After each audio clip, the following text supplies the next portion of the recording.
Supreme court में राज्यपाल और राष्ट्रपति की शक्तियों को लेकर बहस पूरी हो चुकी है और सुप्रीम कोर्ट ने अपना फैसला सुरक्षित भी रख लिया है। लेकिन गुरुवार को सुप्रीम कोर्ट में सीजेआई और अन्य जजों के साथ केंद्र सरकार के बीच तीखी बहस देखने को मिली। आपको बता दें कि केंद्र सरकार की तरफ से सॉलिसिटर जनरल तुषार मेहता पेश हुए थे और इस दौरान केंद्र सरकार की तरफ से उन्होंने पक्ष रखा और इस दौरान सुप्रीम कोर्ट और केंद्र सरकार के बीच तीखी बहस देखने को मिली। मामला यहां तक पहुंच गया था कि सुप्रीम कोर्ट ने यह भी कह दिया कि अगर राज्यपाल अपने कर्तव्य में विफल रहते हैं तो क्या न्यायालय शक्तिहीन होकर निष्क्रिय बैठा रहे।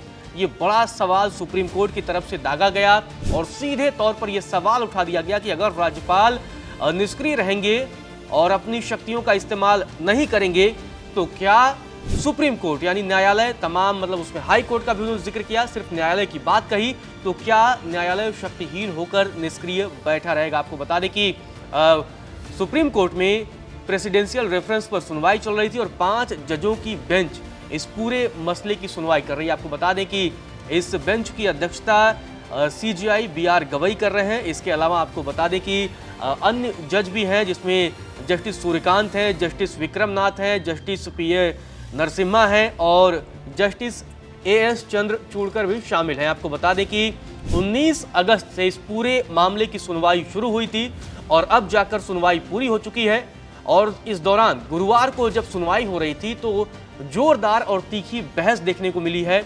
आपको बताते हैं एक एक करके कि आखिर सुप्रीम कोर्ट में जब इस पूरे मसले की सुनवाई हो रही थी तो सीजेआई की तरफ से क्या कुछ कहा गया, केंद्र सरकार की तरफ से पेश सॉलिसिटर जनरल तुषार मेहता की तरफ से क्या कुछ कहा गया और इसके अलावा बीच में जस्टिस सूर्यकांत ने भी कड़ा सवाल पूछा है। तो क्या कुछ सुप्रीम कोर्ट में गुरुवार को बहस हुई है वो आपको विस्तार से बताता हूं। मामले की सुनवाई के दौरान सीजेआई बीआर गवई ने सीधे तौर पर केंद्र सरकार से पूछा कि किसी भी ऊंचे पद पर कोई हो वह कानून से ऊपर नहीं है। अगर गवर्नर बिलों पर महीनों तक बैठे रहेंगे तो क्या अदालत मजबूर होकर हाथ रखे बैठी रहे। जब सीजेआई ने यह कड़ी टिप्पणी की और सीधे तौर पर राज्यपाल की कार्यशैली पर ही सवाल उठा दिया और कहा कि अगर वो महीनों तक बिलों पर चुपचाप बैठे रहेंगे तो यह भी सवाल उठा दिया तो क्या अदालत मजबूर होकर शक्तिहीन होकर चुपचाप बैठी रहेगी। आपको बता दें कि जब ये तीखी टिप्पणी खुद सीजेआई ने यह टिप्पणी की है, जो 5 जजों की बेंच इस पूरे मामले की सुनवाई कर रही थी, तो जब ये तीखी टिप्पणी की गई तो ये टिप्पणी सीधे तौर पर सीजेआई बीआर गवई की तरफ से की गई और जब ये टिप्पणी की गई तो तुषार मेहता ने भी तुरंत अपनी दलील दी। उनकी दलील क्या थी वो आपको बताते हैं। तुषार मेहता कहते हैं अदालत गवर्नरों को किसी खास तरीके से निर्णय लेने का आदेश नहीं दे सकती। अदालत के पास यह अधिकार है कि वह पुराने फैसले को गलत बता सकती है लेकिन इससे फैसले पर असर नहीं पड़ेगा। तो जब solicitor general Tushar Mehta supreme court को ही कानून पढ़ाने लगे और बताने लगे कि अदालत गवर्नरों को यानी राज्यपाल को किसी खास तरीके से आदेश नहीं दे सकती, तो जैसे ही उनकी ये दलील सामने आती है तुरंत ही जस्टिस सूर्यकांत पलटवार करते हैं। क्या कुछ वो कहते हैं वो भी जान लीजिए। जस्टिस सूर्यकांत कहते हैं हम ये नहीं कह सकते हैं कि गवर्नर किस तरफ फैसला ले, लेकिन इतना जरूर कह सकते हैं कि वे फैसला करें। तो देखा आपने, जब तुषार मेहता की तरफ से ये दलील दी जाती है कि अदालत ये तय नहीं कर सकता है कि गवर्नर किस खास तरीके से वो आदेश दे, तो सूर्यकांत भी तुरंत उसमें बीच में टपाक से कूदते हैं। वो कहते हैं हम ये नहीं कह रहे हैं कि आखिर वो गवर्नर किस तरह से फैसला करे, लेकिन सीधे तौर पर ये भी कह जाते हैं कि हाँ हम इतना जरूर कह सकते हैं कि वे फैसला करें। मतलब फैसला करे, किस तरह से करे ये सुप्रीम कोर्ट नहीं तय कर रहा है, लेकिन करे ये जरूर है और राज्यपालों को फैसला करना चाहिए। और जब जस्टिस सूर्यकांत की तरफ से ये दलील और ये टिप्पणी सीधे तौर पर दी गई तो फिर तुषार मेहता टपाक से आते हैं और आगे और भी दलील रखते हैं। क्या कुछ कहते हैं वो आपको बताते हैं। तुषार मेहता फिर आगे कहते हैं कोर्ट को यह साफ करना चाहिए कि 8 अप्रैल को 2 जजों की बेंच का राष्ट्रपति और राज्यपाल की मंजूरी की डेडलाइन तय करने का फैसला सही नहीं है।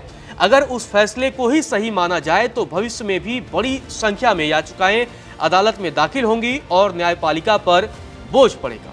जब तुषार मेहता सुप्रीम कोर्ट में ये दलील दे रहे थे तो वरिष्ठ वकील कपिल सिब्बल और अरविंद दातार भी वहां मौजूद थे। उन्होंने केंद्र सरकार की तरफ से सॉलिसिटर जनरल के इस तर्क का विरोध किया और कहा कि राष्ट्रपति ने इस बारे में कोई सवाल नहीं पूछा है, इसीलिए सुप्रीम कोर्ट को इस मुद्दे पर विचार नहीं करना चाहिए। तो सुप्रीम कोर्ट में गुरुवार को इन सारे मसलों पर बहस हुई और प्रेसिडेंशियल रेफरेंस पर सभी पक्षों की बहस पूरी होने के बाद सुप्रीम कोर्ट ने अपना फैसला सुरक्षित रख लिया है और अब ये फैसला कब सुनाया जाएगा आपको बता दें, ये भी बड़ा दिलचस्प हो जाएगा। दरअसल इस पूरे मामले की शुरुआत हुई थी अप्रैल से, जब आपको बता दें कि तमिलनाडु के मामले में ये फैसला दिया गया था और सुप्रीम कोर्ट की तरफ से ये फैसला आया था कि राज्यपालों को बिलों पर 90 दिनों की तय समय सीमा के अंदर ही फैसला लेना होगा। इसके बाद ये पूरा मामला सुप्रीम कोर्ट तक पहुंचा और जब सुप्रीम कोर्ट का ये फैसला आया था उसके बाद से राष्ट्रपति द्रौपदी मुर्मू ने रेफरेंस भेजकर 14 कानूनी सवालों पर सुप्रीम कोर्ट से राय मांगी थी और इसी के बाद आपको बता दें कि ये पूरा मसला सुप्रीम कोर्ट पहुंचा था। रेफरेंस में आपको बता दें कि अनुच्छेद 200 और 201 के तहत राज्य विधानसभा से पास विधेयकों पर राज्यपाल और राष्ट्रपति के निर्णय लेने की शक्तियों के बारे में भी सवाल पूछा गया था। तो आपको बता दें कि जब ये फैसला अप्रैल के महीने में सुप्रीम कोर्ट की तरफ से दिया गया था, तब केंद्र सरकार और बीजेपी के शासित राज्यों ने समय सीमा तय किए जाने का विरोध किया था और इस पूरे मसले को लेकर के पूरा मामला सुप्रीम कोर्ट पहुंचा था। आपको बता दें कि जब सुप्रीम कोर्ट ने फैसला दिया था तब कहा था कि जो तमिलनाडु के मसले में फैसला दिया गया है वो फैसला बाध्यकारी रहेगा और इसके बाद से ही सुप्रीम कोर्ट में वो प्रेसिडेंट के सवाल आते हैं, प्रेसिडेंशियल रेफरेंस के वो 14 सवाल आते हैं, जिसके बाद से इस पूरे मामले की सुनवाई हुई। कुछ अहम बातें आपको बता देते हैं कि आखिर द्रौपदी मुर्मू ने वो कौन से 14 अहम सवाल पूछे थे, उसमें कुछ दो चार आपको मोटा मोटी बता देते हैं जिससे आपको अंदाजा हो जाए कि आखिर ये पूरा मसला क्यों हुआ। लेकिन उससे पहले आपको बता दें कि तमिलनाडु सरकार जो है वो क्योंकि वहाँ तमिलनाडु सरकार जो एम.के. स्टालिन की गवर्नमेंट है उसका लगातार ये कहना था कि जो राज्यपाल हैं वो लगातार बिलों को अटका कर रखते हैं, लटका कर रखते हैं। इसी वजह से तमिलनाडु सरकार ने सुप्रीम कोर्ट जाने का फैसला किया था और फिर सुप्रीम कोर्ट ने वो अप्रैल में अपना फैसला सुनाया था। लेकिन जब सुप्रीम कोर्ट ने अप्रैल में अपना फैसला सुनाया तो बीजेपी शासित राज्यों और केंद्र सरकार ने इस फैसले का सीधे तौर पर विरोध किया और विरोध के बाद मामला तब और रोमांचक हो गया जब इस पूरे मसले पर राष्ट्रपति द्रौपदी मुर्मू की एंट्री होती है। उन्होंने 14 सवाल पूछे, जिसमें पूछा था कि जब राज्यपाल के सामने कोई बिल आता है तो उनके पास कौन कौन से संवैधानिक विकल्प होते हैं, ये सुप्रीम कोर्ट को बताना चाहिए और क्या राज्यपाल फैसला लेते समय मंत्रिपरिषद की सलाह से बंधे हैं। पिछले दिनों आपको बता दें कि हमने अपनी रिपोर्ट में बताया था कि तेलंगाना सरकार ने दलील दी थी कि राज्यपाल मंत्रिपरिषद की सलाह के लिए बाध्य हैं। इसके अलावा एक और अहम मुद्दा हो जाता था कि क्या राज्यपाल के फैसले को अदालत में चुनौती दी जा सकती है। द्रौपदी मुर्मू ने यह भी सवाल पूछा था, साथ ही पूछा था कि क्या आर्टिकल 361 राज्यपाल के फैसले पर न्यायिक समीक्षा को पूरी तरह रोक सकता है, ये भी बड़ा सवाल था। अगला सवाल था, अगर संविधान में राज्यपाल के लिए कोई समय सीमा तय नहीं है तो क्या अदालत कोई समय सीमा तय कर सकती है। तो बहुत सारे ये सवाल पूछे गए। तो और साथ ही ये भी पूछा था कि क्या राष्ट्रपति के फैसले को भी अदालत में चुनौती दी जा सकती है। आप सोचिए कि राष्ट्रपति की तरफ से ये भी एक बड़ा सवाल पूछा गया था। साथ ही ये भी पूछा गया था क्या राष्ट्रपति के फैसलों पर भी अदालत समय सीमा तय कर सकती है, क्योंकि अदालत ने राज्यपाल के मसले में समय सीमा तय कर दी थी। तो इसके बाद से राष्ट्रपति ने यह भी पूछ लिया कि अगर राष्ट्रपति की तरफ से कोई फैसला किया जाता है तो क्या सुप्रीम कोर्ट या अदालतें उसमें भी इंटरवीन करेंगी, ये बड़ा सवाल था। साथ ही ये भी पूछा गया था कि क्या राष्ट्रपति को सुप्रीम कोर्ट से राय लेना अनिवार्य है। तो आप देखिए शक्तियों की लड़ाई किस तरह से थी और वो 14 सवाल पूछे गए थे।